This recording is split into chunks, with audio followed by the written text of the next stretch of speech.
ప్రభువైన యేసుక్రీస్తు నామంలో అందరికీ కూడా నా హృదయపూర్వకమైన వందనాలు తెలియజేస్తా ఉన్నాను. ప్రియులరా, పరిశుద్ధ గ్రంథంలో నుంచి ఒక క్రైస్తవుడు పోరాడవలసినటువంటి 7 పోరాటముల గురించి మనం ధ్యానం చేస్తూ, నియమం ప్రకారం పోరాడాలి అనేటువంటి అంశం మీద ఇప్పటికే చాలా విషయాలు నేర్చుకున్నాం. నీ జీవితమే మితముగా ఉండాలి. మితముగా ఉండాలంటే నీ జీవితం ఎప్పుడు కూడా అదుపులో ఉండే జీవించాలి.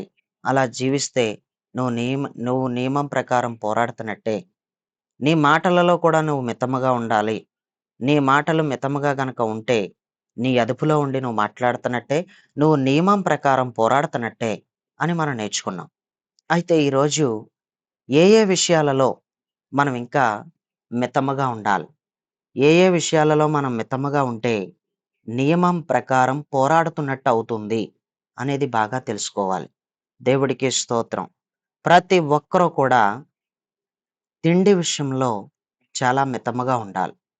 తిండి చాలా ప్రమాదకరమైంది. తిండి విషయంలో ఎలా ఉండాలంటే చాలా మితముగా ఉండాలి. మత్తయి సువార్త 6 అధ్యాయం 31 వచనం. వాక్యం చదివేసినోళ్ళు వెంటనే మ్యూట్‌లోకి వెళ్ళిపోవాలి. మత్తయి సువార్త 6 అధ్యాయం కాబట్టి 31. హ్మ్. కాబట్టి ఏమి ఆకాశ తిందుమో, పక్షులను చూడుడి. ఏమి ధరించుకుందుమో అని చింతింపకుడి. అన్యజనులు వీటన్నిటి విషయమై విచారించురు. చదువుకున్నటువంటి వాక్య భాగంలో ప్రియులరా, కాబట్టి ఏమి తిందుమో, ఏమి తాగుదుమో, ఏమి ధరించుకుందుమో అని చింతింపకండి. అన్యజనులు వీటన్నిటి విషయమై విచారింతురు అన్నాడు. అంతేకాకుండా ఇంకా కొంచెం కిందకి చదవండమ్మా. కింద ఏమన్నాడంటే ఈ విధంగా చెప్పాడు. చదవాలి కిందకి. ఇవన్నీ మీకు కావాలనని మీ ఉమ్. పరలోకపు తండ్రికి తెలియను. కాబట్టి మీరు ఆయన రాజ్యమును నీతిని మొదట వెదకుడి, అప్పుడు అవన్నీ మీకు అనుగ్రహింపబడను. ఆయన రాజ్యమును ఆయన నీతిని మీరు వెతకండి. మీరు ఆయన రాజ్యాన్ని నీతిని వెతికేవారైతే మీరు తిండి కోసం ఆలోచించక్కర్లేదు. తిండి గొడవ నేను చూసుకుంటాను. ఏవైనా ధరించుకునే వాటి విషయంలో కూడా మీరు ఆలోచన చేయకలొద్దు. ఏమి ధరించుకోవాలో ఆ గొడవంతా నేను చూసుకుంటాను. ఏమి తిందుమో, ఏమి త్రాగుదమో, ఏమి ధరించుకుందామో, ఈ 3 విషయాల గురించి మీరు ఆలోచించడం మానేయండి. ఆయన రాజ్యమును నీతిని మీరు ఎప్పుడైతే వెతుకుతారో ఈ 3 నేనే చూసుకుంటాను. ఆయన రాజ్యంతో పాటు ఇవన్నీ మీకుంటాయి. వీటన్నిటితో పాటు ఆయన రాజ్యం కూడా మీకుంటది. కానీ ఆయన రాజ్యమును, నీతిని మాత్రం మీరు వెతకాలి అని అన్నాడు. మనలో ప్రతి ఒక్కరం కూడా పరలోక రాజ్యానికి సంబంధించినటువంటి విధానాలలో ఎలా బ్రతికితే పరలోక రాజ్యంలోకి నేను ప్రవేశిస్తాను, పరలోక రాజ్యానికి సంబంధించి నేను ఏ వాక్యానికి కట్టుబడి ఏ విధంగా లోబడితే నేను ఆత్మీయంగా ఆయన స్వభావంతో ముందుకు నడుచుకుంటే నేను పరలోక రాజ్యంలోకి వెళ్తాను అనేటువంటి ఆలోచన తక్కువ. పరలోక రాజ్యం గురించి ఆలోచించడం మానేశారు. దేవుని రాజ్యంలోనికి నువ్వు వెళ్ళాలనుకున్న దానివైతే, దేవుడు రాజ్యంలోకి నువ్వు వెళ్ళాలనుకున్న వాడివైతే నీ తిండిని నువ్వు కంట్రోల్ చేయాలి. ఏమి తిందుమా, ఏమి తాగుదుమా, ఏమి ధరించుకుందుమా, ఇదే గొడవ. ఎక్కడికి వెళుతున్నా ఇదే గొడవ. ఒక ఇల్లు ఓపెనింగ్ అయిందంటే చాలు ఏం పెడుతున్నారో, ఎలా పెడతారో, ఏవేవేసి పెడతారో, తిండి గొడవ. ఏదైనా ఒక ఊరు ప్రయాణం చేస్తే చాలు తిండి గొడవ. ట్రైన్‌లో ప్రయాణం చేస్తే చాలు తిండి గొడవ. బస్సులో ప్రయాణం చేస్తే చాలు తిండి గొడవ. తినడం గొడవ, తాగడం గొడవ. తినడం గొడవ, తాగడం గొడవ. ఎక్కడికైనా వెళుతుంటే బ్యాగ్‌లో సర్దుకునే గొడవ. వాటర్ బాటిల్ సర్దుకుంటాం, తిండి సర్దుకుంటాం. ప్రియులరా, ఎక్కువగా తిండి కోసం ఆలోచన చేసేవాళ్ళు మనకి చాలా మంది కనిపిస్తా ఉన్నారు. నువ్వు తిండిని కంట్రోల్ చేయకపోతే, నువ్వు తిండి విషయంలో మితముగా లేకపోతే, నువ్వు నీ అదుపులో ఉండే గనక నువ్వు తినకపోతే, నువ్వు నియమం ప్రకారం పోరాడుతున్నట్టు కాదు. నువ్వు నియమానికి విరుద్ధంగా లేస్తున్నావు. నువ్వు నియమానికి విరుద్ధంగా తిరుగుబాటు చేస్తున్నావు. నియమానికి విరుద్ధంగా తిరుగుబాటు చేయటం దేవుడి మీద తిరుగుబాటు చేయటమే అని ఈ రోజు నీకు జ్ఞాపకం చేస్తున్నాను. ప్రియులరా, తిండి విషయంలో చాలా చాలా జాగ్రత్తగా ఉండాలి. తిండి వలన చాలా భయంకరమైన ప్రమాదాలే వచ్చేసాయి. తిండి వలన నానా రకాలైన బాధలొచ్చేసాయి. వాస్తవానికి చూడండి, లూకా సువార్త 17 అధ్యాయం 27 వచనాన్ని మనం చదువుకుందాం. లూకా స్వార్త 17:27 చదవండి. నోవహు ఓడలోకి వెళ్ళిన దినము వరకు ఉమ్, జనులు తినుచు త్రాగుచు పెండ్లాడుచు పెండ్లికి ఇయ్యబడుచు నుండిరి. ఉమ్, అంతలో జలప్రలయం వచ్చి వారినందరినీ నాశనం చేసెను. చాలు. నోవాహు ఓడలోనికి వెళ్ళిన దినము వరకు జనులు తినుచు త్రాగుచు పెండ్లాడుచు పెండ్లికి ఇయ్యబడుచు నుండిరి. అంతలో జల ప్రళయం వచ్చి వారినందరినీ నాశనం చేసేసింది అన్నాడు. అన్య జనులు పెండ్లికిచ్చుకునే విషయంలో, పెండ్లి చేసుకునే విషయంలో వీట్ల కోసమే విచారిస్తారు. వీట్ల కోసమే కలవరపడతారు. అన్య జనులైనటువంటి వారు తినడం కాడ, తాగడం కాడే వాళ్ళ గొడవలన్నీ కూడా ఎక్కువగా మనకు కనిపిస్తా ఉంటాయి. ఇక్కడ ఏం జరిగిందంటే లూకా సువార్తలో ఎంతో స్పష్టంగా చెప్పాడు. నోవాహు దినములలో ఏమి జరిగిందో ఈ భూమి మీద కూడా అగ్ని ప్రళయం భూమి మీదకి రాకుండా, అగ్ని ప్రళయంలో చిక్కుకుపోకుండా, అగ్ని కురిపించబడకుండా చాలా జాగ్రత్తగా నువ్వు బలైపోకుండా నిన్ను నీవు జాగ్రత్త చేసుకుంటేనే నువ్వు రక్షించబడతావు. తిండి విషయంలో, తినే విషయంలో, తాగే విషయంలో నువ్వు చాలా జాగ్రత్తగా ఉండాలి. ఇక్కడ ఎంతో క్లియర్‌గా చెప్పేశాడు. నోవాహు దినములలో ఏం జరిగిందో నేటి దినములలో కూడా ప్రియులరా తినడం గొడవ, తాగడం గొడవ. నోవాహు దినములలో ప్రియులరా అంతమంది చచ్చిపోవడానికి కారణం. చాలా మంది చచ్చిపోయారు. ఎంతమంది చచ్చిపోయారు అనంటే సుమారుగా 8,00,00,000 మంది ప్రజలు చచ్చిపోయారు. 8,00,00,000 మంది ప్రజలు చచ్చిపోవడానికి కారణం ఏంటంటే చాలామంది అనుకుంటారు పెద్ద పెద్ద పాపాలేవో చేసేశారు అని. చాలా భయంకరమైన పొరపాట్లేవో చేసేయకుండా చచ్చిపోతారేటి వాళ్ళు. నీళ్లు పోసి చంపేసాడు దేవుడు. నీళ్లు పోసి చంపేస్తాడేటి దేవుడు అలాగా? ఎందుకు చంపేశాడు? పెద్ద పెద్ద పాపాలేవో చేశారు వాళ్ళు. అందుకే నీళ్లు పోసి చంపేశాడు దేవుడు అని చాలామంది అనుకుంటారు. నీళ్లు పోసి చంపేయడం కరెక్టే. ఆయన నీళ్లు పోసే చంపేశాడు. కాదనడం లేదు.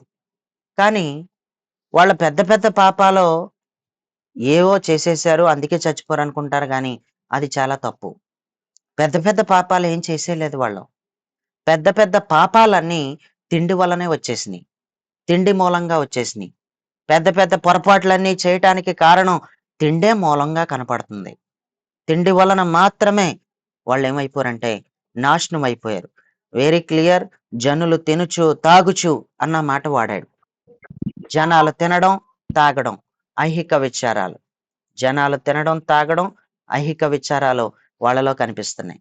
ఈ మూడే ప్రజల్ని నాశనం చేసేసినియి. ప్రజల్ని నాశనం చేసినియి ఏవేవో కాదు, ఎన్నెన్నో కాదు. మూడే తినడం, తాగడం, ఐహిక విచారాలు. ఐహిక విచారాలంటే ఏం కొందామా? ఏం అమ్మేద్దామా? ఏం కొనుక్కుందాం? అనేటువంటి కొనుగోలు చేయడం, అమ్మడం, పెండ్లికివ్వడం, మరి పెండ్లి చేసుకోవాలనేటువంటి ఆలోచనలో ఇల్లు కట్టుకోవడం, మరి ఎక్కడ ఇల్లు కట్టుకుంటే బావుంటది? ఇటువంటి ఆలోచనలన్నీ ఐహిక విచారాలు. ఈ మూడే వాళ్ళని ఏం చేసినియంటే పాడు చేసేసినియి. నియమానికి విరుద్ధంగా బ్రతికారు. తిండి విషయంలో మితముగా తినలేదు. అధికంగా తినేశారు. మితముగా గనక ఎవరైతే తినరో, మితముగా తిండి విషయంలో ఎవరైతే తిండిని కంట్రోల్ చేయలేని వారుగా ఉంటారో, ప్రియులారా భయంకరమైన పాపాలన్నీ కూడా తిండిలో నుంచే బయటకొచ్చేస్తాయి. కేవలం తిండి. తిండిలో నుంచి మాత్రమే బయటకొచ్చేస్తాయి. నోవాహు దినములలో 8,00,00,000 మంది చచ్చిపోవడానికి కారణం తిండే కారణం. కేవలం తిండే కారణం. దేవుడికి స్తోత్రం. ఈరోజు ఈ మాటలు వింటున్నటువంటి మనం తిండిని మనం కంట్రోల్ చేయకపోతే ఎంత భయంకరమైన నష్టాలున్నాయో అనేది మనకు అర్థమవుతుంది. అదే లూకా సువార్త 17:28 అంటే కింద వచనాన్ని కూడా ఒకసారి చదవండి ఎవరైనా. లోతు దినములలో జరిగినట్టును జరుగును. హ్మ్. జనులు తినుచు త్రాగుచు కొనుచు అమ్ముచు హ్మ్. నారు నాటుచు ఇండ్లు కట్టుకునుచు నుండిరి. అయితే చదువుకున్న వాక్య భాగంలో లోతు దినములలో జరిగినట్టును జరుగుతుంది అని అన్నాడు. లోతు దినములలో, నోవాహు దినములలో ఏదైతే జరిగిందో అదే జరగబోతుంది అంటూ దీంట్లో రాశాడు. ప్రియులరా, నోవాహు దినములలో తినడం, తాగడం, ఐహిక విచారాలు. ఈ మూడే. లోతు దినములలో తినడం, తాగడం, ఐహిక విచారాలు. ఈ మూడే. ఈ మూడే ముందుకు వెళ్ళకుండా చేసినియి. ఈ మూడే దేవుని నియమమునకు విరుద్ధంగా నిలబడేలాగా చేసినియి. నోవాహు దినములలో ఎంతో మంది చచ్చిపోతే తినడం వల్ల, తాగడం వల్ల, ఐహిక విచారాల వలన. లోతు దినములలో కూడా చాలా మంది చచ్చిపోయారు. ఎంతమంది చచ్చిపోయారంటే లక్షల్లో చచ్చిపోయారు. లక్షల్లో లేచిపోయారు జనాలు. ప్రియులరా, అగ్ని అగ్ని గంధకాలతో చంపేశాడు. నోవాహు దినములలోనైతే నీళ్లు పోసి చంపేస్తే, లోతు దినములలో అగ్ని గంధకాలతో చంపేశాడు. దేవుడికి స్తోత్రం. లక్షల్లో చచ్చిపోయారు. లక్షల్లో చచ్చిపోవడానికి కారణం పెద్ద పెద్ద పాపాలేవో చేయబట్టే దేవుడు చంపేశాడు. అగ్ని ద్వారా చంపేశాడు. అగ్నితో చంపేశాడు. అగ్ని పంపించి చంపేశాడు. అగ్ని గంధకాలు కురిపించి చంపేశాడు. పెద్ద పెద్ద పాపాలు చేయబట్టే చంపేశాడు అని కొంతమంది అనుకుంటారు. లేదు, పెద్ద పెద్ద పాపాలన్నీ కూడా కేవలం తిండి మూలంగానే వచ్చినాయి. పెద్ద పెద్ద పాపాలన్నీ కూడా దేని మూలంగా వచ్చినాయి అంటే తిండి మూలంగానే వచ్చినాయి. తిండి వలనే మనిషి దేవుడికి దూరం అయిపోతాడు. తిండి వలన మనిషి దేవునికి చాలా దూరం అయిపోతాడు. కేవలం ప్రియులరా, తిండి ఎంత ప్రమాదకరమైందో, ఎంత తినాలో నువ్వు అంతే తినాలి. నువ్వు మితముగా తినాలి. నీ అదుపులో ఉండి నువ్వు తినాలి. ఎక్కడికన్నా తిండి తినటానికి వెళ్తే గనక తినేసి వచ్చేద్దాం అనుకుంటావు గాని, తిన్న తర్వాత ఇంక రాలేక, అమ్మా కాస్త మంచం వేసేయి అమ్మా తెల్లారాక వెళ్తానంటావు. తినేసి కాస్త అలా పడుకొని, తిన్నది అరగకపోతే బొజ్జ మీద చెయ్యేసుకొని, అలా సవరించుకొని, ఆ తిన్నది అరిగేదాకా అక్కడే ఉండి, మరలా బయలుదేరొచ్చేత్తావా? ఏవైనా తినేసే మరలా బయలుదేరతావు. ఏ టిఫినో పెడతాను, తినేసి వెళ్దురు గాని అంటారు. మళ్ళా తిండి తినేసే వస్తావు. ప్రియులరా, ఎక్కడికి వెళ్తున్నా తినే తిండి వల్ల చాలామంది దేవునికి దూరం అయిపోయారు. ఎక్కడికి వెళ్తున్నా సరే తిండిని కంట్రోల్ చేయకపోవడాన్ని బట్టి, తిండి మితముగా తినకపోవడాన్ని బట్టి. దేవుడికి స్తోత్రం. తినాలే. నేను తినొద్దని దేవుడేమి అనడం లేదు. నువ్వు తినాలి. ఇంకొకటేంటంటే, నీ ఆరోగ్య స్థితిని కూడా నువ్వు చూసుకోవాలి. నువ్వు టైంకి తినాలి. కువైట్‌లో ఉన్నటువంటి వాళ్ళకి నేను చెప్తున్నాను. నువ్వు టైంకి తిను. నీకు అనారోగ్య సమస్యలు రావటానికి కూడా కారణం, గ్యాస్ నొప్పులు రావడానికి కూడా కారణం, నువ్వు కూడా టైంకి తినాలి. కుదరట్లేదు నాకు అవ్వదు అంటే కుదుర్చుకునేలాగా చూసుకోవాలి. ఏదైనా తినాలి నువ్వు తప్పకుండా. టైంకి తినాలి. ప్రియులరా, మనలో ప్రతి ఒక్కరం కూడా తినమనే చెప్తున్నాడు కానీ, మితముగా తినమంటున్నాడు. తినకపోతే కుదరదు. ప్రతి ఒక్కరం కూడా తినాలి. కానీ మితముగా ఎవరైతే తింటారో, నియమం ప్రకారం పోరాడుతున్నట్టే.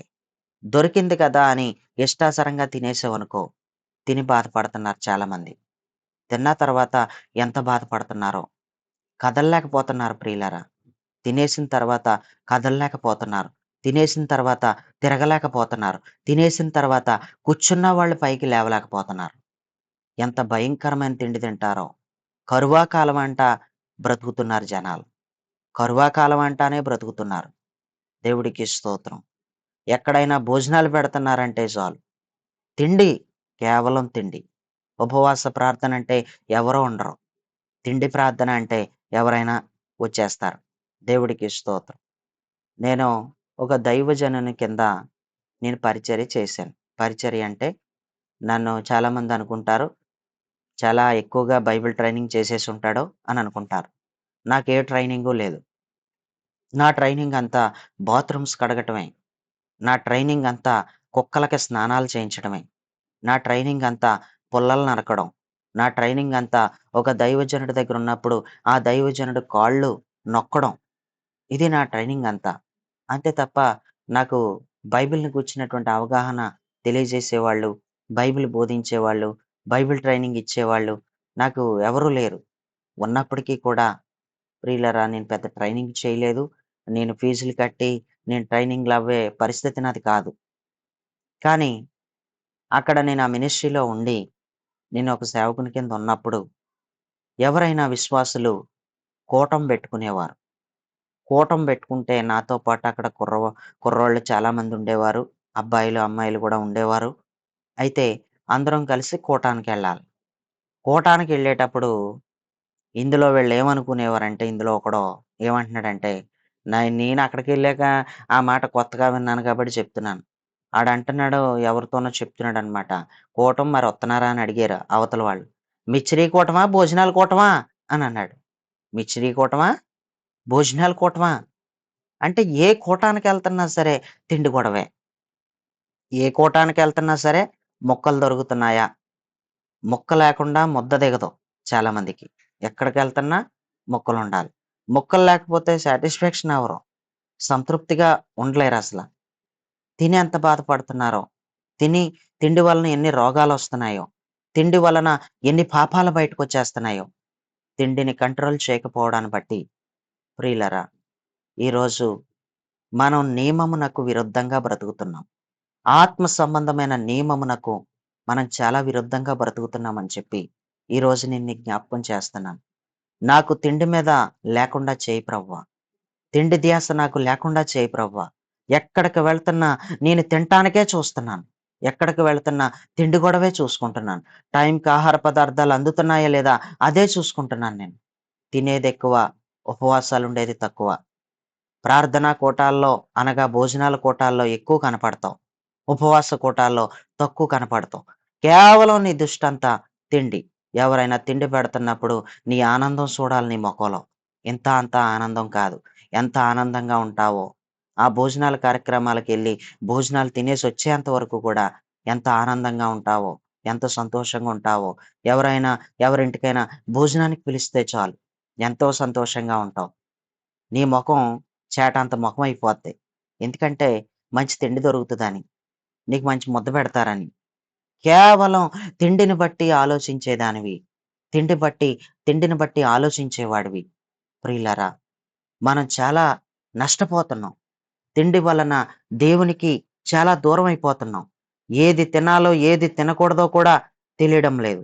ఏది పడితే అదే తినేస్తున్నారు. దేనికి సంబంధించింది అది దేనికి సంబంధించింది ఇది అని ఎరగకుండా, ఆలోచించకుండా ఏది పడితే అది తిండి ఎక్కువగా తిండి గొడవే. ఈరోజు ఈ తిండే చంపేసింది.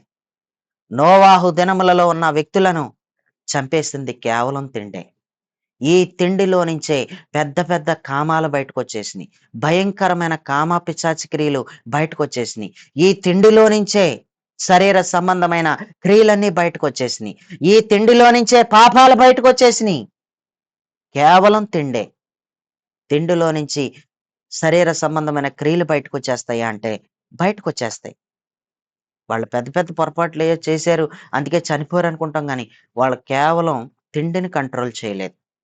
ఆ రోజు తినడం, తాగడం గొడవే. కంట్రోల్ చేయలేదు. లోతు దినములలో కూడా అదే జరిగింది. దేవుడికి స్తోత్రం. నిర్గమకాండం 32 అధ్యాయం 6 వచనం. నిర్గమకాండం 32:6 ఫాస్ట్‌గా చదవాలి. నిర్గమకాండం. మరునాడు వారు ఉదయమున ఆ! లేచి ఆ! దహన బలులను హ్మ్. సమాధాన బలులను అర్పించిరి. ఆ! అప్పుడు జనులు తినుటకును త్రాగుటకును కూర్చుండి ఆడుటకు లేచిరి. మరునాడు వారు మరునాడు వారు ఉదయమున లేచి దహన బలులను, సమాధాన బలులను అర్పించిరి. అప్పుడు జనులు తినుచు, త్రాగుచు, కూర్చుండి ఆడుటకు లేచిరి. తినుటకునంట, త్రాగుటకునంట, కూర్చుండి ఆడుటకు లేచారంట. ఇక్కడ కూడా తినడం గొడవ, తాగడం గొడవ, ఐహిక విచారాలు ఇవే కనిపిస్తున్నాయి. నోవాహు దినములలో గూడా తినడం గొడవ, తాగడం గొడవ, ఐహిక విచారాలు. లోతు దినములలో కూడా తినడం గొడవ, తాగడం గొడవ, ఐహిక విచారాలు. ప్రియులరా, మోషే దినములలో వేల మంది ప్రజలు చచ్చిపోయారు. లోతు దినములలో లక్షల్లో చచ్చిపోయారు. నోవాహు దినములలో కోట్ల మంది ప్రజలు చచ్చిపోయారు. కారణం తినడం గొడవ, త్రాగడం గొడవ, ఐహిక విచారాల గొడవ. ఈ మూడే కొంపదీసేసింది. ఈ మూడే ప్రజల్ని నాశనం చేసేసింది. ఈ మూడే ఆత్మ సంబంధమైన నియమమునకు విరుద్ధంగా నిలబెట్టిని ఈ మూడే. ఆత్మ సంబంధమైన నియమమునకు విరుద్ధం ఇది. ఏంటి అంటే తిండి. తిండిని కంట్రోల్ చేయి. మితముగా తిను. దేవుడికి స్తోత్రం. మనసు లాగేస్తుంటది. తినాలనిపించేస్తుంటది. మామూలుగా ఉండదు మరి. తినాలని ఉంటది మరి. తినాలుందా తినాలని ఉందని తినేస్తావా? తిని బాధపడవలసొస్తది మరి చూసుకో మరి. ఇష్టానుసారంగా తినేకు. భక్తి జీవితంలో వెనకబడిపోతావు. దేవుడికి దూరమైపోతావు. దేవుని ప్రభావాన్ని కోల్పోతావు. దేవునికి ప్రార్థన చేయడానికి బద్ధకిచ్చేస్తావు. దేవునికి ప్రార్థన చేయడానికి చాలా బద్ధకిచ్చేస్తావు నువ్వు. తిండి వలన బద్ధకం కూడా ఏర్పడతది నీలో. తిండి వలన నువ్వు చాలా బద్ధకించేస్తావు. జాగ్రత్తగా గుర్తుపెట్టుకో. తిండిని కంట్రోల్ చెయ్యి ఈరోజే. నువ్వు నీ అదుపులో ఉండి తిను. తినవలసిన దానికంటే ఎక్కువ తినేస్తున్నావంటే అది దెయ్యమే అది. తినవలసిన దానికంటే ఎవ్వరు ఎక్కువ తినకూడదు. ఎక్కువ తిన్నారంటే అది దెయ్యమే అది. అసల తిండే తినడం లేదంటే అది కూడా దెయ్యమే అది. ఈ గూగుల్ మీట్‌లోకి ప్రియులారా సుమారుగా 6 నెలల నుంచి అన్నం తింటలేదు. సుమారుగా 6 నెలల నుంచి అన్నం తినడం లేదు. అసల అన్నం తినడం లేనటువంటి ఆ అమ్మాయి గురించి ఈ గూగుల్ మీట్‌లో వచ్చారు. వచ్చి గూగుల్ మీట్‌లోకొచ్చి సమస్య తెలియజేశారు. అన్నం తినడం లేదు అని. మీలో ఎవరికైనా మరప్పుడు మీరున్నారో లేదో నాకు తెలీదు. మీలో ఎవరికైనా గుర్తుందో లేదో నాకు తెలీదు కానీ, అన్నం తినడం లేదనే సమస్య చెప్పారు. ఎప్పటినుంచి తినడం లేదంటే, 6 నెలల నుంచి తినడం లేదు, 5 నెలల నుంచి తినడం లేదు ఈమె అని చెప్పారు. బొత్తిగా నిన్ను తినకుండా చేసేది కూడా దెయ్యమే. నువ్వు తినడం లేదు అంటే, బొత్తిగా నిన్ను తినకుండా చేసేది కూడా దెయ్యమే. తినవలసిన దానికంటే కూడా భయంకరంగా తినేస్తున్నావంటే, అది కూడా భయంకరమైన దెయ్యం అది. ప్రియులారా! ఎప్పుడైతే 5 నెలల నుంచి, 6 నెలల నుంచి భోజనం తినలేని ఏ వ్యక్తి అయితే వచ్చారో గూగుల్ మీట్‌లోకి, ప్రార్థన చేసిన తర్వాత ఆ రోజు నుంచే అన్నం తింటుందని సాక్ష్యం చెప్పారు వాళ్ళు. మీకు మీరెవరైనా విన్నారో లేదో నాకు తెలీదు ఇదివరకు. దేవుడికి స్తోత్రం. అన్నం తింటుందని చెప్పారు. ఈరోజు ఎన్నో దెయ్యాలు, ఎన్నో రకరకాల దెయ్యాలు ఒక మనిషిని ఏలుబడి చేయడానికి కారణం తిండే కారణం. తిండే మూలం అని చెప్పడానికి ఇంక నో డౌట్ అనమాట. తిండి వలన దేవుడు మార్గంలోంచి తొలగిపోయే అవకాశాలున్నాయి. తిండి వలన దేవుని రూట్‌లో నిలబడకుండా నువ్వు తొలగిపోయే అవకాశం ఉంది. తిండి నిన్ను చంపేస్తది. తిండి వలన మనకు మరణం అనేది కూడా దగ్గరగా ఉంటది. అందుకే టోటల్‌గా చెప్పాలంటే ఫస్టు ఆత్మీయంగా చచ్చిపోతావు. ఆత్మీయమైన మరణం. ఆత్మకు సంబంధించిన మరణం నువ్వు చూస్తావు. ఆత్మీయతలో చచ్చిపోతావు తిండి వలన. కారణం తిండి నిన్ను కంట్రోల్ చేయకపోవడం వల్లే ఆత్మీయతలో చచ్చిపోతున్నావు. నీలో చాలామంది చచ్చిపోయిన స్థితిలో ఉండటానికి ఏవేవో పొరపాట్లు అనుకుంటున్నావు కానీ, అన్నిటికంటే ముఖ్యంగా నీ తిండిని నువ్వు కంట్రోల్ చేయకపోవడాన్ని బట్టి నువ్వు చచ్చిపోయావు ఆత్మీయంగా. ఆత్మీయంగా చచ్చిపోయిన నువ్వు ప్రార్థన విషయంలో బద్ధకించేస్తున్నావు. ప్రార్థన విషయంలో నిర్లక్ష్యం వచ్చేసింది నీకు. నీ నిర్లక్ష్యానికి కారణం తిండే కారణం. నువ్వు ప్రార్థనల విషయంలో నువ్వు బద్ధకించేయడానికి కారణం తిండే కారణం. ఇంకందులో చెప్పడానికి ఏమీ లేదు. కేవలం తిండే. ఈరోజు నీకేమైనా అర్థమైతే ఈ వర్తమానం. నీకేమైనా ఈ వర్తమానం ఈరోజు అర్థమైతే నువ్వు నిజంగా ఈరోజు తిను కానీ మితముగా తిను. తిను కానీ నీ అదుపులో ఉండి నువ్వు తిను. నీ అదుపులో ఉండి నువ్వు తిన్నా, నువ్వు మితముగా ఉండి నువ్వు తిన్నా, నువ్వు నియమం ప్రకారం పోరాడుతున్నట్టే. నువ్వు నియమానికి అనుగుణంగా నడుస్తున్నట్టే. నియమం ప్రకారం మనలో ప్రతి ఒక్కరం పోరాడాలని ఆత్మ సంబంధమైన నియమం అంటూ మనకి దేవుడు పెట్టాడు. దేవుడికి స్తోత్రం. లూకా సువార్త 12 అధ్యాయం 19, 20 వచనాలు చదివితే అక్కడ ఈ విధంగా ఉంది. లూకా సువార్త 12వ అధ్యాయం 19, 20 వచనాలు చదువుకున్నప్పుడు అక్కడ మనకి ఈ విధంగా నా రాయబడి ఉంది. నా ప్రాణంతో ప్రాణముతో ప్రాణమా, ఉమ్, అనేక సంవత్సరములకు విస్తారమైన ఆస్తి నీకు సమకూర్చబడి ఉన్నది. ఆ, సుఖించుము, తినుము, త్రాగుము, ఆ, సంతోషించుమని చెప్పుకొందుననుకొనెను. ఆ, అయితే దేవుడు, వెర్రివాడా, ఈ రాత్రి నీ ప్రాణం నడుగుచున్నాను, ఉమ్. నీవు సిద్ధపరిచినవి ఎవనివగనని అతనితో చెప్పాను. చదువుకున్నటువంటి వాక్య భాగంలో లూకా సువార్తలో మనకి ఈ వ్యక్తి ఎవరో మనకు తెలుసు. అతను పంట పొలాల దగ్గరికి వెళ్ళి గట్టు మీద నడుస్తూ విస్తారంగా పంట పండితే తన ప్రాణంతో చెప్పుకుంటున్నాడు, ప్రాణమా, అనేక సంవత్సరములకు విస్తారమైన ఆస్తి నీకు సమకూర్చబడి ఉన్నది. సుఖించుము, తిను, త్రాగు, సంతోషించు. ఇక్కడ కూడా మూడే మూడు కనపడుతున్నాయి: తినడం, త్రాగడం, సుఖించటం.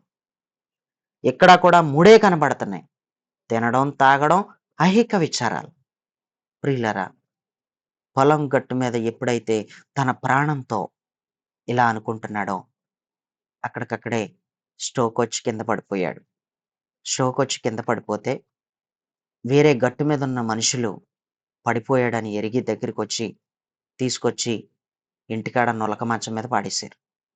నులక మంచం మీద పాడేస్తే నలుగురికి కౌరు పంపించేశారు. ఇక పోతాడేమో అనుకుని నలుగురికి కౌరు పంపించేస్తే నలుగురు వచ్చేసి చూస్తున్నారనమాట. మనిషిని చూస్తున్నాడు.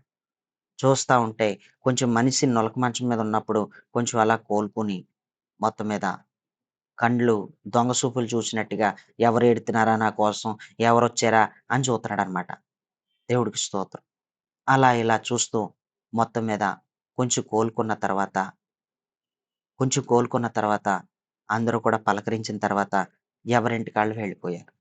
వెళ్ళిపోయిన తర్వాత ఎందుకు స్ట్రోక్ వచ్చిందో, ఎందుకు దెబ్బతిన్నాడో, ఎందుకు పొలం గట్టు మీద పడిపోయాడో అనేది ఆలోచించుకోకుండా మరలా అదే పొలం గట్టు దగ్గరికెళ్ళి, నా ప్రాణమా అంటూ మళ్ళా తన ప్రాణంతో మాట్లాడుకుంటే మరలా అదే జరిగింది. అదే గట్టు మీద డబల్ స్ట్రోక్ వచ్చి కింద పడిపోయాడు. కింద పడిపోతే మరలా మొత్తం మీద తీసుకునొచ్చి హాస్పిటల్‌లో పెట్టి ఇది చేశారు. ఏకంగా పోయాడు.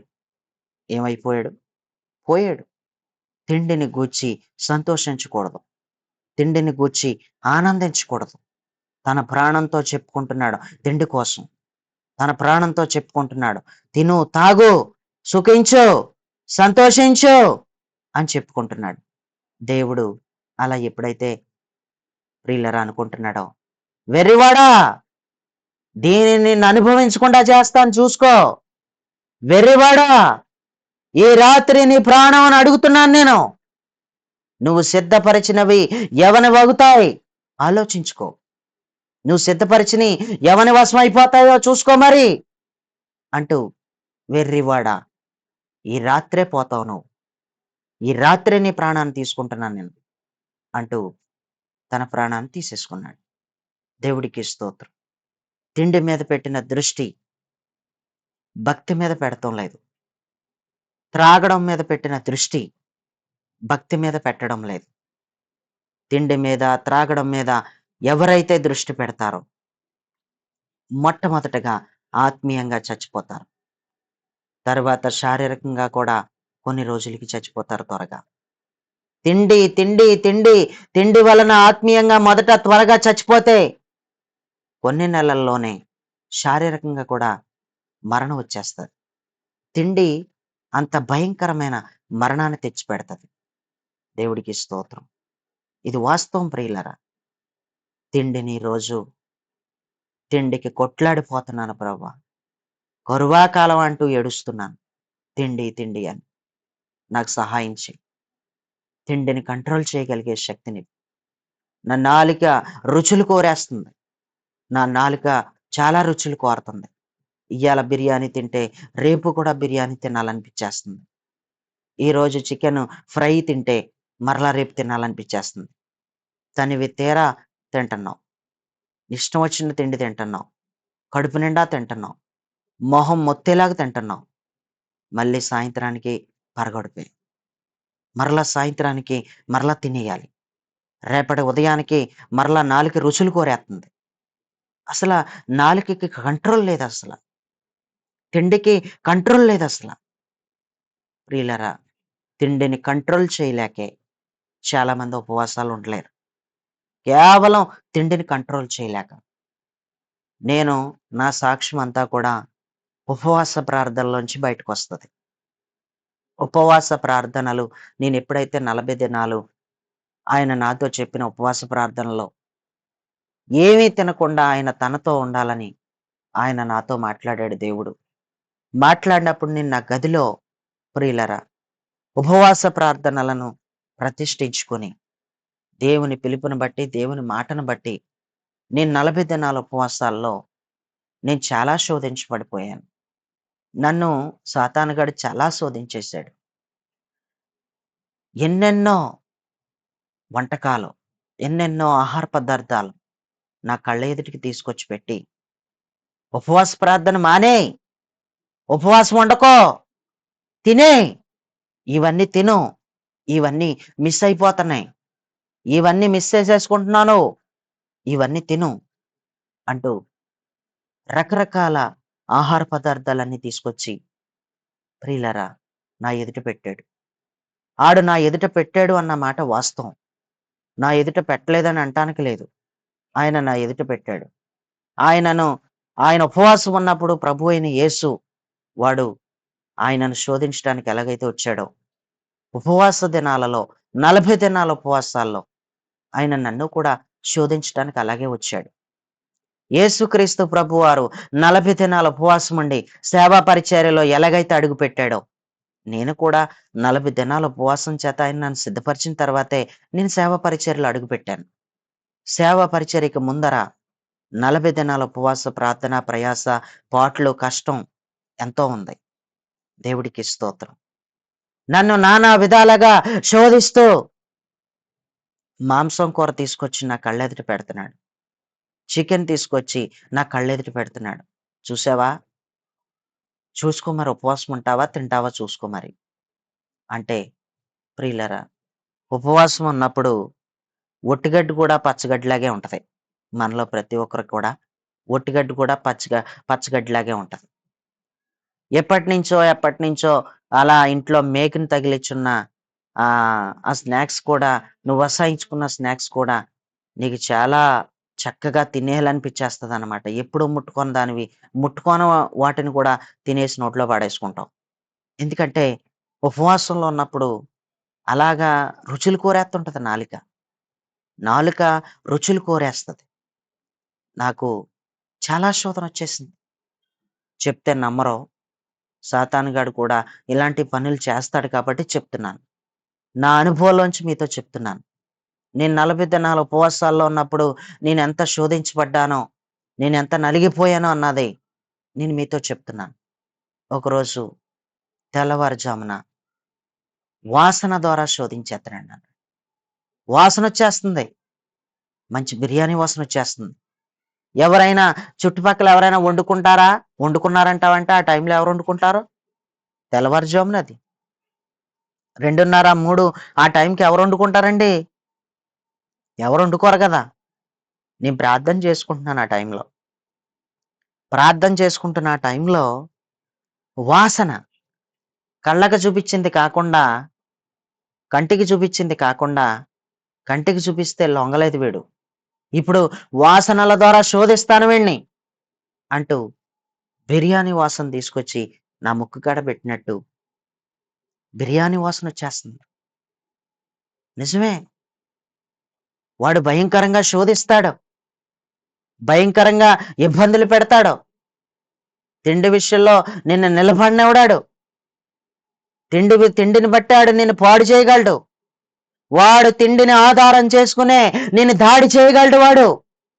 వాడు తిండిని ఆధారం చేసుకునే నిన్ను వాడు పడగొట్టగలడు. అంతే తప్ప వాడు ఏదో ఒక దాన్ని వాడుకోకుండా వాడు నిన్ను పడగొట్టలేడు. ఏదో ఒక దానిని వాడు వాడుకోకుండా నిన్ను నేల మట్టికి పడేయలేడు. వాడు తిండిని వాడుకుంటాడు. కుప్ప కూల్చేస్తాడనమాట నీ భక్తిని. తిండి ద్వారాగానే కేవలం కుప్ప కూలిపోయేలాగా చేస్తాడు. దేవుడికి స్తోత్రం.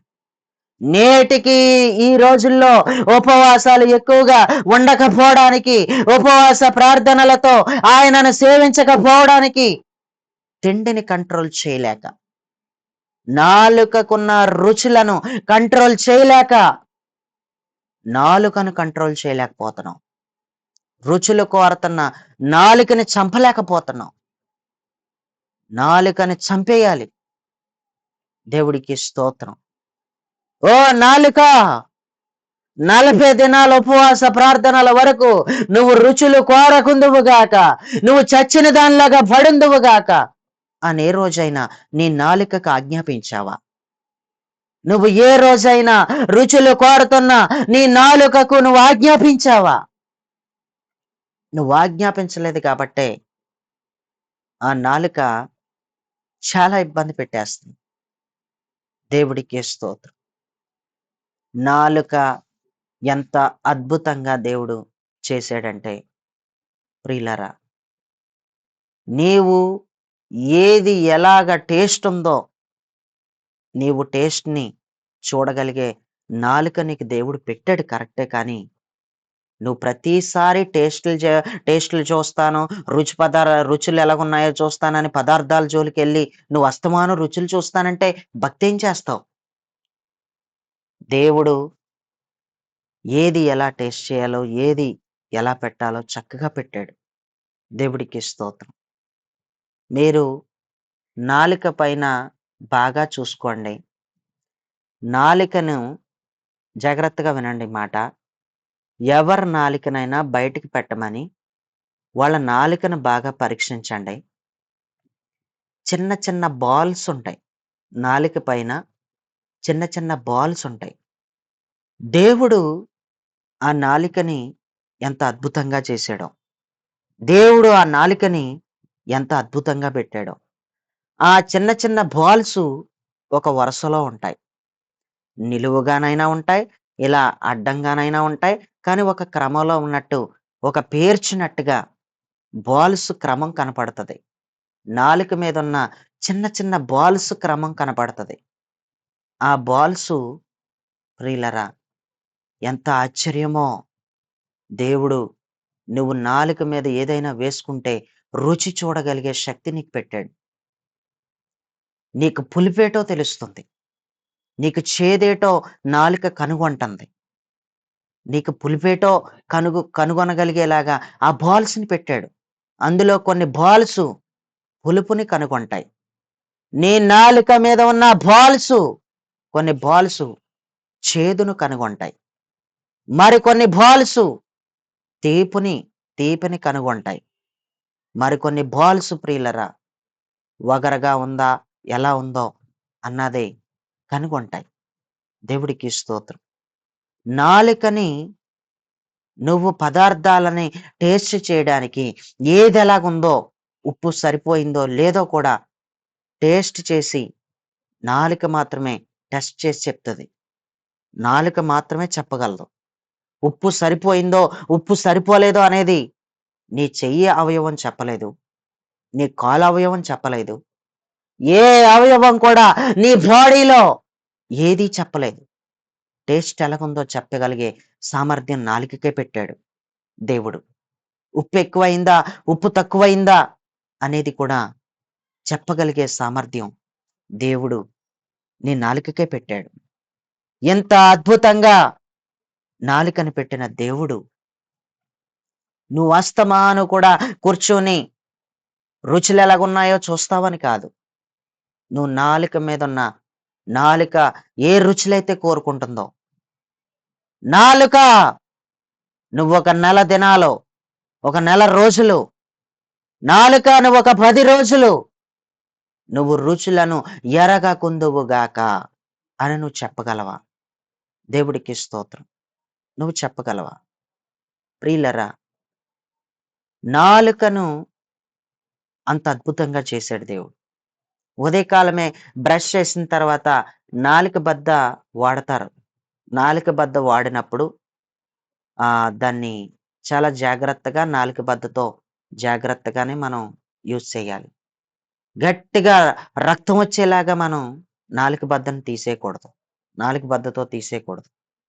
ఎందుకంటే ఆ బాల్స్ దెబ్బతింటాయి. ఎప్పటి వరకు కూడా నాలుక మీద ఉన్న బాల్స్‌ని రుచులు ఎరగగలిగే ఆ నాలుక మీద ఉన్న ఆ బాల్స్‌ని ఇప్పటి వరకు ఎవరు కనిపెట్టలేదు. ఇంకా అవి కనిపెట్టలేదు ఎవరు కూడా. ఇంకా వాటిలో గొడవేమీ రాలేదు. ముసల ముసలివాళ్ళైన వాళ్ళందరూ కూడా చచ్చిపోయి ఏడుతుంది నా నాలుక అంటారు కొందరు. లేకపోతే నా నాలుక రుచులనెరుగుతుదా అని అంటారు బర్జిల్లాయిలాగా. బైబిల్‌లో బర్జిల్లాయి ఉన్నాడు గదా! నాలుక రుచులనెరుగునా అని అంటాడు బర్జిల్లాయి. దావీదు యెరూషలేముకెళ్ళిపోతున్నాను. నా భోజనపు బల్ల దగ్గర నువ్వు కూడా భోజనం చేస్తావు. ఈ అడవిలో నాతో పాటు ఉన్న జనులకు కూడా నువ్వు పరుపులు తీసుకొచ్చావు. తినడానికి ఆహార పదార్థాలు పెట్టావు. నిన్నెలా మర్చిపోగలను? నేను మర్చిపోలేను. యెరూషలేముకెళ్తున్నాను. నువ్వు రా. నా భోజనపు బల్ల దగ్గర సదాకాలం నువ్వు భోజనం చేస్తావు అనన్నాడు. కానీ అతనేం చెప్పాడంటే బర్జిల్లాయి, 80 ఏళ్ల ముసలోడిని నాట్యం ఆడిస్తా ఉంటే ఆ నాట్యాలు వినబడునా? సంగీత ధ్వనులేమైనా నాకు వినబడునా? నా నాలుక రుచులనెరుగునా? నా నాలుక రుచులనెరగదింక. అయిపోయింది నా నాలుక పని అన్నట్టుగా రుచులెరగదు నా నాలుక. అందుకు నువ్వు భోజనపు బల్ల దగ్గర భోజనం పెడతావని రాజు ప్రక్కనే భోజనం చేయగలిగే భాగ్యం నాకు దొరికింది. రాజు దగ్గర ఉన్న భోజనం చాలా బాగుంటది అని చెప్పి నేను భోజనానికి కకృతి పడలేకపోతున్నాను. భోజనం దగ్గరికొచ్చేసరికి నేను హుషారుగా ఎందుకు ఉండలేకపోతున్నానంటే, నా నాలుక రుచులనెరగదింక. చచ్చింది నా నాలుక అనన్నట్టుగా మాట్లాడతాడు. దేవుడికి స్తోత్రం. నాలుక మీద ఉన్న బాల్స్‌ని, పులుపుదనాన్ని కనిపెట్టే ఆ బాల్స్‌ని గాని, తీపిదనాన్ని కనిపెట్టే ఆ బాల్స్‌ని గాని, చేదుదనాన్ని కనిపెట్టగలిగే ఆ నాలుక మీద ఉన్న బాల్స్‌ని ఇప్పటి వరకు ఎవ్వరూ కనిపెట్టలేదు. అందుకే అన్ని రకాల వైద్యాలు జరుగుతాయి గానీ, నాలుకకు వైద్యం జరగదు. నాలుకకు వైద్యం జరగదు. అన్ని రకాల తెగుళ్ళ కోసం చెప్తారు. అన్ని రకాల బలహీనతల కోసం చెప్తారు. అన్ని రకాల రోగాల కోసం చెప్తారు గానీ, నా నాలుక రుచులెరగట్లేదు. దయచేసి నా నాలుక మీదున్న ఆ బాల్స్ పోనట్టున్నాయి. తీసేసి అరిగిపోనట్టున్నాయి. తీసేసి కొత్త బాల్స్ అతికిచ్చండి అని ఎవడూ అనడు. నాలుక మీదున్న బాల్స్ పోని, బలహీనమైపోని, లేక అరిగిపోని, నాకు వైద్యం చేయండి నాలుకకు అని అన్నవాడిని ఇప్పటి వరకు నేను చూడలేదు. మీరు కూడా చూసుండరని నేను అనుకుంటున్నాను. దేవుడికి స్తోత్రం. ప్రియులారా, నాలుకను దేవుడే పెట్టాడు. రుచులు చూడగలిగే సామర్థ్యం నాలుకకు మాత్రమే ఉందన్నమాట. దేవుడికి స్తోత్రం. నీ నాలుకకు రుచి కరెక్ట్‌గా ఉంటే నీ కడుపులోకి వెళ్తుంది. కడుపు నిండా తింటున్నావు. నువ్వు కడుపు నిండా తినడానికి కారణం నాలుకే కారణం. నువ్వు కడుపు నిండా తినడానికి కారణం నాలుకే కారణం. కదలకుండా ఒక ఇద్దరు మనుషులు శృంగారం అనే దేవాలయం దగ్గర కుంటివాడిని మోసుకొని వచ్చినట్టు ఎక్కడో తినేసి పడిపోతుంటే ఇంటికి తీసుకొచ్చి మోసుకొచ్చి పాడేసేలాగా చేసింది కూడా నీ రుచులు కోరుతున్న నాలుకే కారణం అని కూడా అంటాను నేను.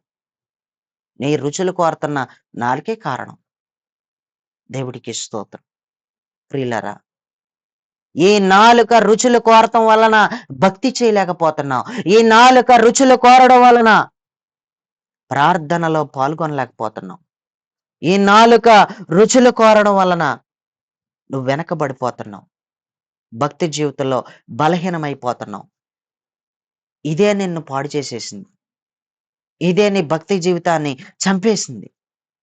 దేవునిని ఎదుర్కోనివ్వకుండా చేసింది ఇదే. శరీర సంబంధమైన వ్యామోహాలు, శరీర సంబంధమైన క్రియలు, మోహపు క్రియలన్నీ కూడా బయటికి తీసుకొచ్చేలా చేసింది ఈ తిండే కారణం. ఈ నాలుక రుచులు కోరుకుని ఉండకపోతే అసలు నీకు తిండి మీదే ఉండదు. కానీ నాలుక అల్లాడిపోతా ఉంటది నోట్లో. నాలుక ఊరిపోతా ఉంటది. నాలుక కదిలిపోతా ఉంటది లోపట. ఎందుకంటే రుచులు కోరుకుంటుంది నాలుక. ఏదైనా చూస్తే చాలు. నోరు ఊరిపోతుందంటారు గాని నాలుకే ఊరిపోతుంది. నోరు ఊరిపోతుందంటారు గాని నాలుకే ఊరిపోతుంది. దేవుడికి స్తోత్రం.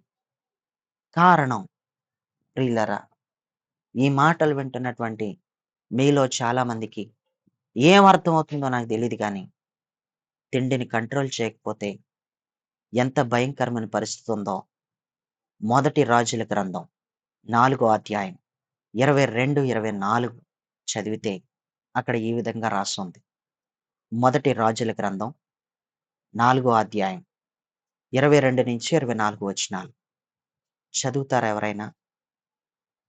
నేనే చదివేస్తాను లేకపోతే. ఒక్కొక్క దినములకు ఆ! సొలొమోను భోజనపు సామగ్రి ఎంత అనగా 600 తూముల సన్నపు గోధుమ పిండియు, హ్మ్. 1200 తూముల ముతక పిండియు, హ్మ్. క్రొవ్విన ఎడ్లు 10, విడియట్లు 20, 100 హ్మ్. గొర్రెలను హ్మ్. ఇవియుగాక ఎర్ర దుప్పులు, జింకలు, క్రొవ్విన బాతులను తేబడెను.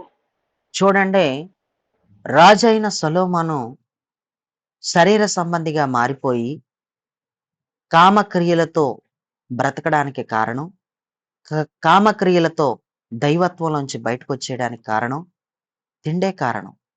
ఇతను తిండిని అదుపులో ఉండి తినలేదు. ఇతను తిండిని కంట్రోల్ చేయలేదు. ఇతను ఎంత తిండి తిన్నాడంటే అక్కడ రాసేసాడు. 600 తూముల సన్నపు గోధుమ పిండియు, 1200 తూముల ముతక పిండియు, క్రొవ్విన ఎడ్లు 10, విడి ఎడ్లు 20, 100 గొర్రెలను ఇవి కాక దుప్పులు, జింకలు, క్రొవ్విన బాతులు తేబడినాయి. బాతులు తినేసాడంట. దుప్పులు తినేసాడు. ఎర్ర దుప్పులు తినేసాడు. కొవ్వినెడ్లు తినేసాడు. విడెడ్లు తినేసాడు. ఈ కడుపా కంబాల చెరువా? కడుపంటారా? కంబాల చెరువంటారా? దేవుడికి స్తోత్రం. ఇదేంటండి బాబు ఇన్ని తినేసాడు? ఇంత తిండి తిన్నాడా అంటే అతనపు భోజనపు సామగ్రియే అంత.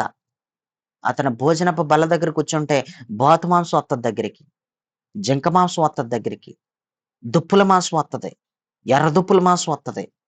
గొర్రె మాంసం వత్తది. క్రొవ్విన ఎడ్ల మాంసం వత్తది. విడెడ్ల మాంసం వత్తది. కోడి మాంసం కూడా వచ్చేత్తది నాకు తెలిసి. దేవుడికి స్తోత్రం. అన్ని రకాల మాంసాలతో అతను భోజనం తిన్నాడు. అన్ని రకాల మాంసాలతో భోజనం తిన్న ఇతను దేవుడికి దూరం అయిపోయాడు. తిండిని కంట్రోల్ చేయలేకపోయాడు. అదుపులో ఉండి తినలేకపోయాడు. అదుపులో ఉండి తినే ఉంటే గనక దేవుడు సన్నిధిలో చక్కగా ఉండుండేవాడు. కానీ ప్రియులారా, ఇతను పాడైపోవడానికి కారణం, ఇతను చెడిపోవడానికి కారణం, ఇతను దేవునికి దూరం అయిపోవడానికి కారణం కేవలం తిండే కారణం. కేవలం తిండే కారణం. అతను పాడైపోవడానికి కారణం. అతను పతనం అయిపోవడానికి కారణం. నాలుక కోరతున్న రుచుల్ని కంట్రోల్ చేయలేక, నోటిని అదుపులో పెట్టుకోలేక, తిండిని ప్రియులరా మితముగా తినకపోవడాన్ని బట్టి అతను పాడైపోయాడు. ఆదికాండం 25 అధ్యాయం 34 వచనం చదవాలి. ఆదికాండం 25, 34. ఆదికాండం 25, 34. యాకోబు ఆహారమును చిక్కుడుకాయల వంటకమును ఉమ్, ఏసావుకిచ్చెను. ఉమ్, అతడు తిని త్రాగి లేచిపోయాను. అట్లు ఉమ్. ఏసావు తన జ్యేష్ఠత్వమును తృణీకరించెను. యాషావు కూడా తినడం తాగడం వలన మాత్రమే తన జ్యేష్ఠత్వపు హక్కును పోగొట్టుకున్నాడు. కేవలం తిండి, కేవలం తినడం తాగడం దైవికమైన నియమమునకు విరుద్ధం. జ్యేష్ఠత్వాన్ని పోగొట్టుకున్నాడు. తిండి దగ్గర నిగ్రహం లేకపోతే ఉన్నత స్థాయిని కోల్పోతాం. ఉన్నత స్థాయిని కోల్పోతాం. జ్యేష్ఠత్వం అంటే దేవుడు నీకు ఇచ్చిన ఆత్మీయ స్థాయిల్లో ఉన్న ఉన్నత స్థాయికి సాదృశ్యం. ఆ ఉన్నతమైన స్థాయి ఎవ్వరికి దక్కని ఉన్నతమైన స్థాయిని, ఎవరికి ఇవ్వని ఉన్నతమైన స్థాయిని దేవుడు నీకు ఇచ్చాడు. జ్యేష్ఠత్వపు హక్కుకి సాదృశ్యం ఏంటంటే సూచన ఆత్మ సంబంధమైన పరిధిలో ఉన్న స్థితులలో ఉన్న ఉన్నతమైన స్థితిని సూచిస్తుంది. ఆ ఉన్నతమైన స్థితిని నువ్వేం చేసావంటే పోగొట్టుకోవడానికి కారణం తిండే కారణం. ఎర్రని చిక్కుడుకాయ కూర దగ్గర పడిపోయాడు. ఎర్రగా కనబడుతున్న చిక్కుడుకాయ కూర వంటకమును చూసి నాలుక రుచులు కోరేసింది. నాలుక అల్లాడిపోతుంది లోపల. తినేయాలనిపిచ్చేస్తుంది. అంతే. తినేసాడు. తినేసి పోగొట్టేసుకున్నాడు. దేవుడి సన్నిధిలో జ్యేష్ఠత్వపు హక్కుని పోగొట్టేసుకున్నాడు. దేవుడికి స్తోత్రం. హెబ్రీయులకు రాసిన పత్రిక 12వ అధ్యాయం 16వ వచనం. హెబ్రీ 12:16. హెబ్రీ ఒక పూట 12:16. కూటి కొరకు హ్మ్. ఒక పూట కూటి కొరకు తన హ్మ్. జ్యేష్ఠత్వపు హక్కును అమ్మివేసిన ఏసావు వంటి భ్రష్టుడైనను వ్యభిచారి అయినను ఉండునేమో అని జాగ్రత్తగా చూచుకున్నది. ఒక పూట కూటి కొరకు తన జ్యేష్ఠత్వపు హక్కును అమ్మి వేసిన యాషావు వంటి భ్రష్టుడైనను వ్యభిచారి అయినను ఉండునేమో అని జాగ్రత్తగా చూసుకోండి అన్నాడు. ఒక పూట కూటి కొరకు, కేవలం ఒక పూట కూటి కొరకు అంటూ రాశాడు. ప్రియులారా, జ్యేష్ఠత్వపు హక్కును పోగొట్టేసుకున్నాడు. భ్రష్టుడంట. ఒక ఉన్నతమైన స్థాయిని, దేవుడు నీకు ఇచ్చినటువంటి ఆత్మీయ స్థాయిలో ఉన్న ఉన్నత స్థాయిని, ఎవ్వరికి ఇవ్వని స్థానాన్ని దేవుడు నీకు ఇస్తే గనక, దాన్ని నువ్వు పోగొట్టుకుంటే గనక నువ్వు భ్రష్టుడు అంటున్నాడు. నువ్వు భ్రష్టుడివైతే, నువ్వు భ్రష్టురాలు అయిపోయినప్పుడే ఆ స్థాయిని పోగొట్టుకుంటావు. నువ్వు భ్రష్టుడు అయిపోతున్నావు పోగొట్టుకుని. భ్రష్టుడు అనే మాటకు అర్థం అయోగ్యుడు అనే అర్థం, దుర్వ్యసనాలకి బానిసుడు అని అర్థం, మనస్సాక్షి చచ్చిపోయిన వాడు అని అర్థం, చేయరాని కార్యములు చేయువాడు అని అర్థం. భ్రష్టుడు అనే మాటకి 4 అర్థాలున్నాయి. అయోగ్యుడు, దుర్వ్యసనాలకి బానిసుడు, మనస్సాక్షి చచ్చిపోయినవాడు, చేయరాని కార్యములు చేయువాడు అంటూ భ్రష్టుడు ఉంటాడేమో చూసుకోండి మీలో. ఒక పూట కోటి కొరకు జ్యేష్ఠత్వపు హక్కును అమ్మివేసిన యాషావు వంటి భ్రష్టుడు ఉండునేమో. జాగ్రత్త పడండి. జాగ్రత్త పడండి. జాగ్రత్త అని చెప్తున్నాడు. నిజమే. తిండి విషయంలో జాగ్రత్తగా ఉండకపోతే నష్టపోతాం. తిండి విషయంలో జాగ్రత్తగా ఉండకపోతే చాలా ఇబ్బంది పడిపోతాం. ప్రియులారా, ఎంతో క్లియర్‌గా బైబిల్‌లో ఇన్ని విధాలుగా మనకి వ్రాయించాడు దేవుడు. దేవుడికి స్తోత్రం. చదువుకున్నటువంటి ఈ వాక్య భాగంలో నుంచి మనం చూస్తే లూకా సువార్త 21:34 చదవమ్మా. లూకా సువార్త 21:34 చదవాలి. మీ హృదయములు ఒకవేళ తిండి హ్మ్. వలనను మత్తు వలనను ఐహిక విచారం వలనను మందంగా ఉన్నందున ఆ ఆ! దినము అకస్మాత్తుగా మీ మీదికి ఉరి హ్మ్. వచ్చినట్టు రాకుండా మీ విషయమై మీరు జాగ్రత్తగా ఉండుడి. మీ హృదయంలో ఒకవేళ తిండి వలనను, మత్తు వలనను, ఐహిక విచారముల వలనను, మరలా ఇక్కడ 3 ఆ 3 చెప్తున్నాడు. మందముగా ఉంటున్నాయేమో చూసుకోండి. ఆ దినము అకస్మాత్తుగా మీ మీదకి ఉరి వచ్చినట్టు రాకుండా మీ విషయమై మీరు జాగ్రత్తగా ఉండండి అని చెప్తున్నాడు. ప్రియులారా, తిండికి బదులు ఉపవాసం ఉండడం, అలాగే ఆత్మలో మెలకువగా ఉండడం నేర్చుకోవాలి. తిండికి బదులు ఉపవాసం ఉండటం, అలాగే ఆత్మలో మెలకువగా ఉండటం నేర్చుకోవాలి. అంతేకాకుండా మత్తు అన్నాడు కదా! మత్తుకు బదులు అభిషేకం అని అంటారు. మత్తుకి బదులు అభిషేకం ఆపోజిట్‌లో చూసుకుంటే అభిషేక మత్తులో ఉండాలి. అభిషేకం అనగా ఆత్మ పూర్ణులుగా ఉండడం. ఒకసారి మనం చూస్తే ఎఫెసీ పత్రిక 5:18 చదవండి. ఎఫెసీ పత్రిక 5:18. మరియు ఆ! మద్యంతో మత్తులై ఉండకుడి, ఆ! దానిలో దుర్వ్యాపారము కలదు, ఆ! అయితే ఆత్మపూర్ణులై ఉండుడి. ఆత్మపూర్ణులై ఉండండి అని చెప్పాడు. మత్తుకి బదులు ఆత్మపూర్ణులుగా ఉండండి అన్నాడు. అభిషేకమే గనక ఎవరి మీదైనా లేకపోతే దేవుని యొక్క అభిషేకం ద్వారా మాత్రమే ఆత్మపూర్ణులుగా ఉండగలం. ఆత్మపూర్ణులుగా ఉండండి అంటున్నాడు. తిండి వలన మత్తు వలన కాదు, కానీ అభిషేక మత్తులో ఉండాలి.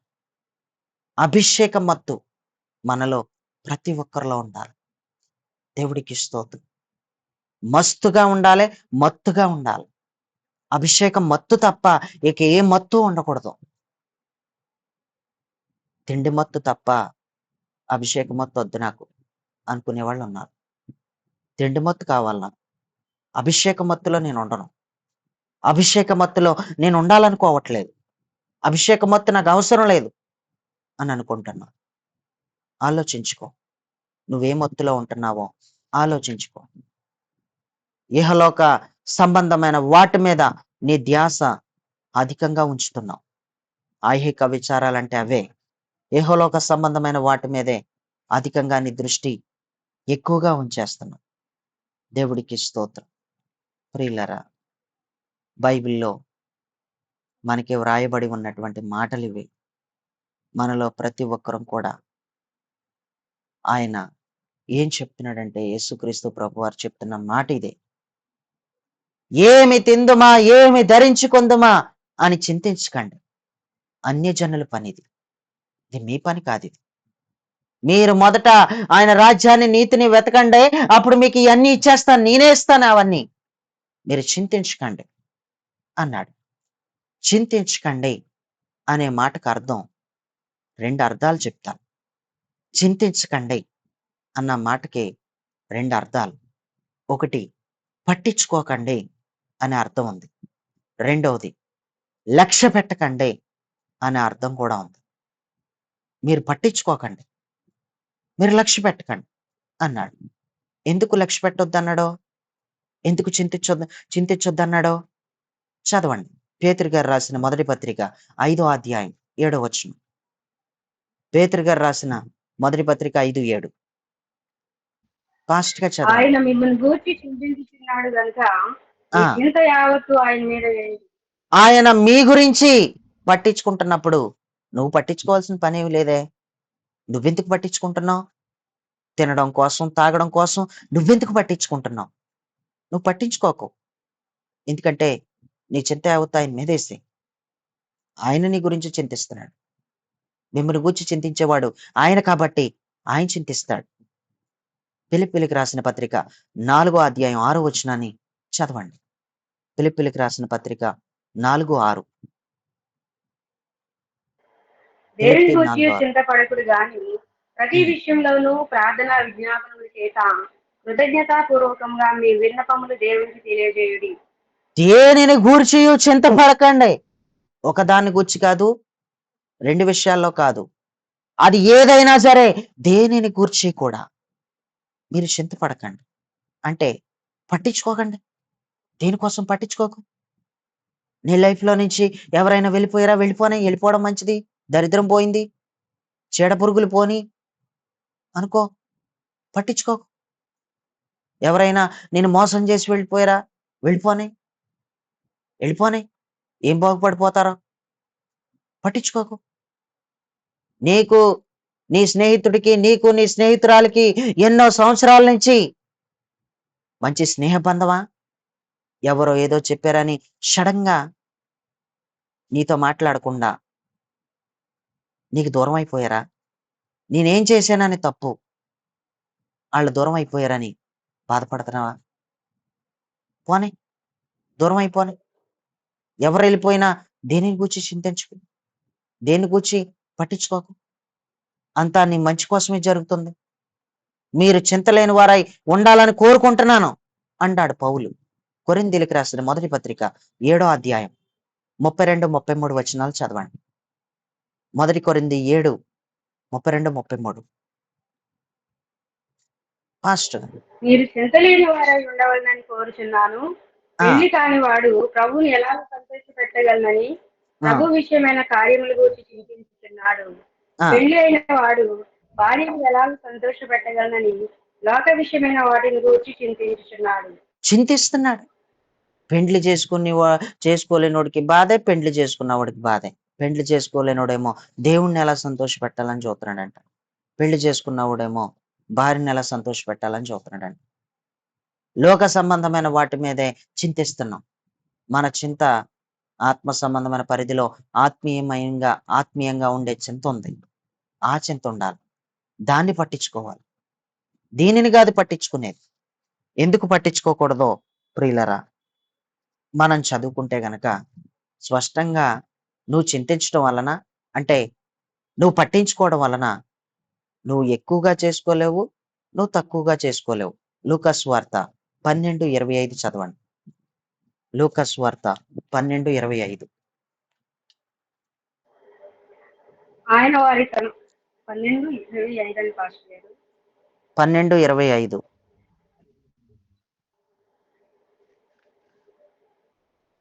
మరియు మీలో మరియు ఎవడు చింతించుట వలన తన తన ఎత్తును 3 రెట్లు చేసుకొనగలడు. మరియు మీలో ఎవడు చింతించుట వలన తన ఎత్తును 3 ఎక్కువ చేసుకోగలడో? ఎక్కువగా చేసుకోలేవు, తక్కువ చేసుకోలేవు. దేనికి పట్టించుకుంటున్నావు? దేనికి నువ్వు చింతిస్తున్నావు? ఎందుకు నువ్వు చింతించకూడదో తెలుసా? చదవండి మార్కు సువార్త 14వ అధ్యాయం 32, 33 వచనాలు. మార్కు సువార్త 14వ అధ్యాయం 32, 33. పాస్టర్. వారు గెత్సేమని అనబడిన చోటికి వచ్చినప్పుడు ఆయన నేను ప్రార్థన చేసి వచ్చే వరకు మీరు ఇక్కడ కూర్చుండడని తన శిష్యులకు చెప్పి పేతురును యాకోబును వెంటబెట్టుకుని పోయి మిగుల విభ్రాంతి నొందుటకును చింతాక్రాంతి నొందుటకును ఆరంభించెను. ఆయనే చింతాక్రాంతుడు అయిపోయాడు. ఆయనే పట్టించుకుంటున్నాడు. నువ్వేం పట్టించుకోకర్లొద్దు.